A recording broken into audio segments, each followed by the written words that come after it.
अस्सलामुअलैकुम वरहमतुल्लाहि वबरकातुहू। स्टूडेंट, आपका हमारे चैनल एजुकेशन वर्ल्ड में खुशामदीद। तो आज हम इस वीडियो में 10वीं जमात का साइंस और टेक्नोलॉजी का जो पहला चैप्टर है शकली कशिश, उसका इसकी सेकेंड पार्ट है इस वीडियो का। तो इसका पहला पार्ट आपको इस वीडियो के एंड में, आखिर में, इस वीडियो की डिस्क्रिप्शन में मिल जाएगा। तो अगर आपने अभी तक हमारा इसका पहला पार्ट नहीं देखा हो तो प्लीज़ उसे जाकर देख ले, ताकि आपको और आसानी में इस लेसन को समझने में कोई डिफ़िकल्टी, मुश्किल ना हो। तो चलिए अब हम शुरू करते हैं।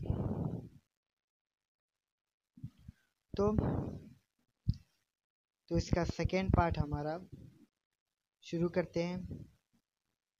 अगर आप हमारे चैनल पर नए हैं तो प्लीज़ हमारे चैनल को सब्सक्राइब करें, बेल आइकन दबाएं और मेरी नई वीडियो की अपडेट नोटिफिकेशन के जरिए आप तक पहुंच सके। तो चलिए इस वीडियो को लाइक करें।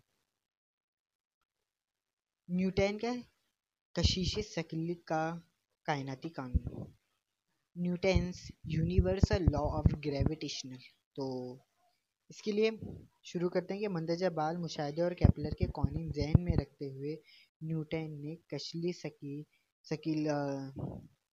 कशिश शकल का कायनाती कानून बयान किया। इस कानून के मुताबिक कायनात का हर एक जिस्म दूसरे जिस्म को मुकर्रर कुव्वत से कशिश करता रहता है।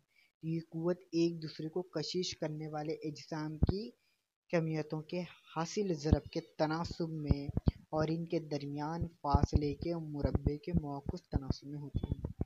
तो मैं ये बताना चाहूँगा, जब भी आप हमारे इस चैनल पर वीडियो देखेंगे कोई भी सब्जेक्ट की, तो आप अपनी टेक्स्ट बुक साथ में लेकर बैठे, क्योंकि मैं इसमें लेसन पढ़ते वक्त में जो इम्पोर्टेंट लाइन हो सकती है, कि आपको जो क्वेश्चन पूछ सकता है और उसके आंसर ये भी हो सकते हैं और किस टाइप में पूछ सकता है, तो मैं अंडरलाइन करने के लिए कह सकता हूँ। तो प्लीज़ आप जब वीडियो देखें तो अपनी टेक्स्ट बुक और एक पेंसिल या पेन अपने साथ रख लें, ताकि मैं जब अंडरलाइन करने के लिए कहूँ तो आप उसे अंडरलाइन कर सके। तो चलिए फिर आगे बढ़ते हैं। तो साइंस का दानो, आप ये फिक्र में रहना था कि आप जो ब्लू बॉक्स आएंगे, जो आपको जो ब्लू बॉक्स नज़र आ रहा है, ये पूरा, इनमें से भी आपको कोई भी क्वेश्चन आपको उठाकर दे सकता है। तो कभी भी आप एग्ज़ाम में जाएंगे तो आप ये जो ब्लू बॉक्स है, छोटे से छोटा बॉक्स, उसे पढ़कर जाइए। ठीक है, चलिए हम आगे बढ़ते हैं। तो साइंसदान का तारुफ है, ये आप पढ़ लीजिएगा। चलिए अब हम नीचे देखते हैं कि, चलिए हम पढ़ लेते हैं ये भी। तो जोहान्स केपलर 1571 और 1730 एक जर्मनी माहिर फल्कियात और रियाजीदान थे। इन्होंने 1600 में पुराग में मशहूर माहिर फल्कियात टाइको ब्राहे की मदद के नाम के तौर पर काम करना शुरू किया। 1601 में टाइको ब्राहे की अचानक मौत के बाद केपलर को इनके अहदे यानी शाही रियाजीदां पर तरक्की दी गई। बराहे के ज़रिए किए गए सैयारों के मुकाम के मुशाहदे का इस्तेमाल करके केपलर ने सैयारों की हरकत के कवानीन तैयार किए। इन्होंने इल्म फल्कियात पर मुख्तलिफ किताबें लिखी। इनका ये कि काम आगे न्यूटन की शकली कशिश के कवानीन बयान करने में मददगार साबित हुआ। तो आगे बढ़ेंगे। आप शक्ल आपको ये शक्ल जो नज़र आ रही है, आपको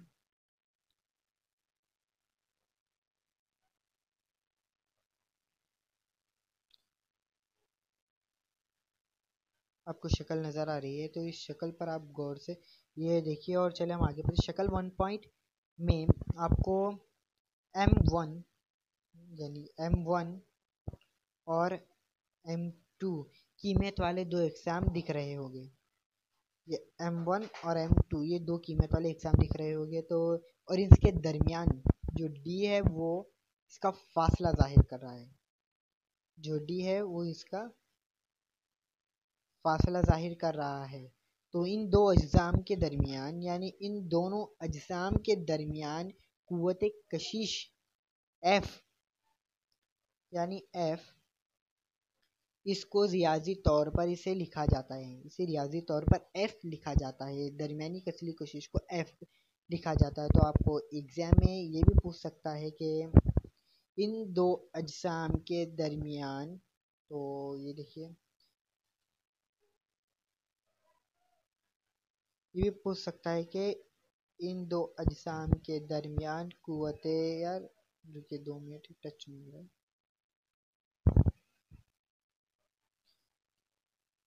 इन दो अज, इन दो अजसाम के दरमियान कुव्वत कशिश डैश है। तो आपको ये एग्जाम में पूछ सकता है कि आपको नीचे 4 ऑप्शन दे देगा। हाँ, तो आपको इसमें से एफ पर क्लिक करना होगा, तो आपको सही आंसर हो जाएगा। इस तरह का ये भी खाना पूरी में आ सकता है, और ये आपको एग्जाम में खाना पूरी के तौर पर आने की चांसेस हैं। तो और ये भी लिखा जा सकता है कि आ, आ, ये भी लिख सकता है कि जो है केपलर के शक्ली कसील का कानून रियाजी तौर पर डैश तरह लिखा जाता है। तो आपको इन दोनों में से लिखना होगा। तो ये भी खाना पूरी के तौर पर आपको पूछा जा सकता है। और ये भी आपको पूछा जा सकता है कि पूछा जा सकता है कि जी एक मुस्तकिल है जिसे कायनाती मुस्तकिल कानून कहते हैं। तो आपको ये खाना पूरी में पूछ सकता है कि जी एक मुस्तकिल है जिसे डैश कहते हैं। तो ये भी आपको खाना पूरी के तौर पर पूछा जा सकता है। चलिए अब हम आगे बढ़ते हैं। अगर दो हिस्सा में किसी एक की कीमत दुगना कर दिया जाए तो इस कानून के मुताबिक इसके दरमियान शक्ली कुव्वत कशीफ दुगनी हो जाएगी। इस तरह इनके दरमियान का फासला दुगना कर दिया जाए तो कुव्वत 1/4 हो जाएगी। दोनों इजसाम करवी हो तो इनकी कुव्वत और इनके मरकज़ों को जोड़ने वाले बाकायदा रेगुलर शेप्स ना हो तो कुव्वत इनके अजसाम की कीमतों के मरकज़ों यानी सेंटर ऑफ मास को जोड़ने वाले कतः खत की सिमत में होती है, और डी के लिए इस कतः खत की लंबाई की जाती है। अब हम आगे बढ़ते हैं कि मसावत दो से ये समझ में आता है कि मसावत दो आपको ये हमने जो पढ़ा ये मसावत एक का था। हमने जो ये पैसेज पढ़ा है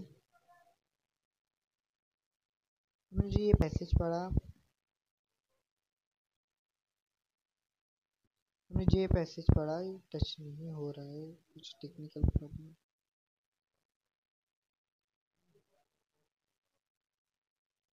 आपने ये जो पहला ये थी मसावत दो, यानी ये पूरी मसावत है। ये आपको जो नज़र आ रही है ये पूरी मसावत है, जो मसावत दो का पूरा आपको इस पैसेज में मिल जाएगा। तो ये भी बहुत इंपॉर्टेंट है, इसे एक बार एग्जाम में जाते वक्त एक बार इस पैसेज को रीड कर ले, ठीक है। चलिए अब हम रीड करते हैं कि मसावत दो से ये समझ में आता है कि जी की कीमत इकाई कीमत है। यानी मसावत दो में जो जी आपको नज़र आ रहा है, आपको जो ये जी नज़र आ रहा है ना,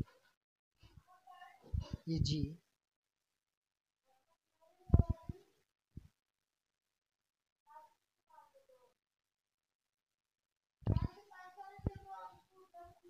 आपको जो ये जी नज़र आता है, ये जी की कीमत इकाई कीमत रखने वाले एक दूसरे से इकाई फासले पर रखे गए एजसाम के दरमियानी शक्ली कुव्वत की पैमाइश करने पर हासिल होगी। यानी जी की कीमत इकाई रखने पर एक दूसरे की जब इकाई फासले पर रखेंगे और दो इजसाम के दरमियान जब शक्ली कुव्वत की पैमाइश करने पर जो आंसर आएगा होगी वो ऐसा निज़ाम में जी की कीमत 1 किलोग्राम कीमत वाले दो एजसाम जो 1 मीटर के फासले पर रखे हो तो इनके दरमियान अमल कर रही शक्ली कुव्वत के मसावी होगी। तो आप ये भी लाइन अंडरलाइन कर दीजिए कि आपको ये भी एग्जाम में पूछा जा सकता है, खाना पूरी के तौर में, या एक नंबर के आंसर में भी पूछा जा सकता है कि ये देखिए कि आपको ये याद रखे कि ऐसा निज़ाम में जी की कीमत 1 किलोग्राम है। क्या है जी की कीमत?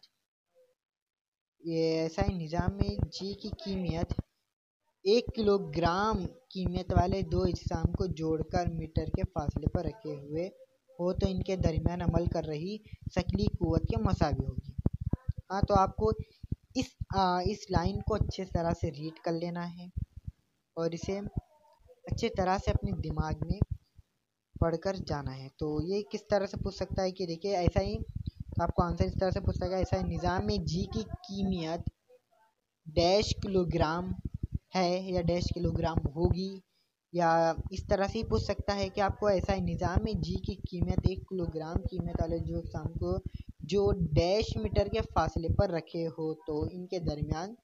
तो आप ये पूरी जो 3 लाइनें बहुत इंपॉर्टेंट, तो ये भी आपको पेपर में एग्जाम पर पूछ सकता है। तो चलिए अब हम आगे बढ़ते हैं।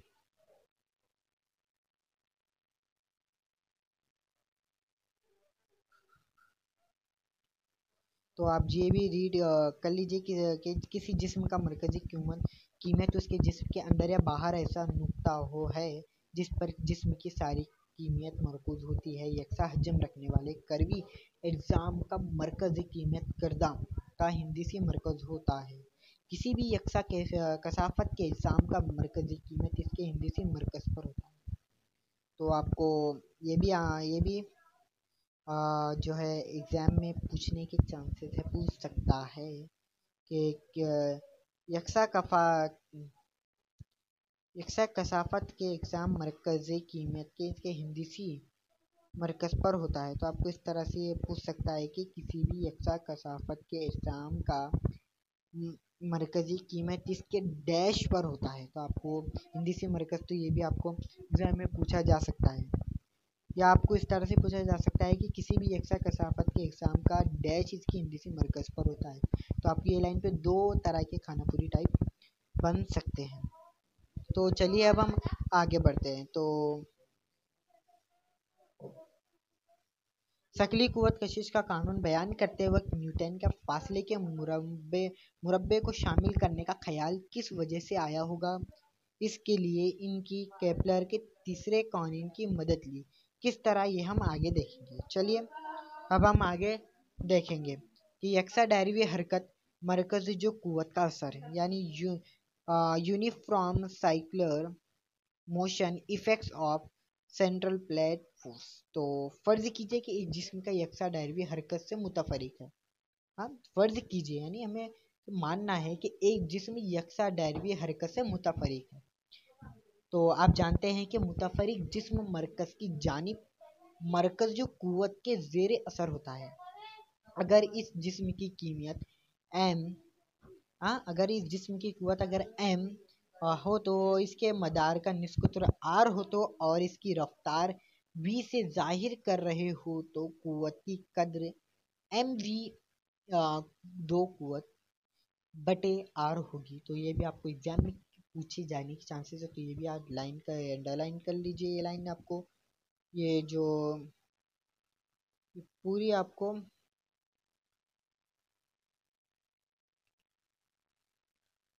ये पूरी लाइन आपको अंडरलाइन करनी होगी, ये पूरी लाइन। ठीक है, चलिए अब हम आगे बढ़ते हैं।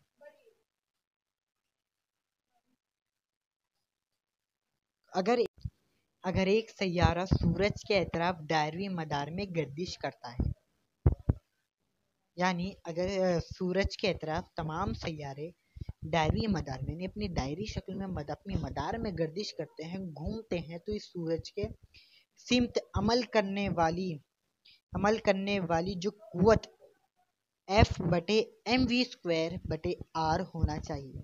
यहाँ m सैयारे की कीमत v और इसकी रफ्तार और r सैयारे के दायरवी मदार का जो निस्फ कुतर यानी सूरज से जो सैयारे का फासला है, इसकी रफ्तार हम इसके सूरज के अतराफ एक चक्कर मुकम्मल करने के लिए दरकार वक्त अगर हम टी समझें और इसके निष्कुत्र का इस्तेमाल करके हम मालूम कर सकते हैं। तो इंशाल्लाह ये पूरा एक्सप्लेन जो किस तरह से हम इसे हल करेंगे, सॉल्व करेंगे, तो इंशाल्लाह मैं इसकी वीडियो अपलोड कर दूंगा।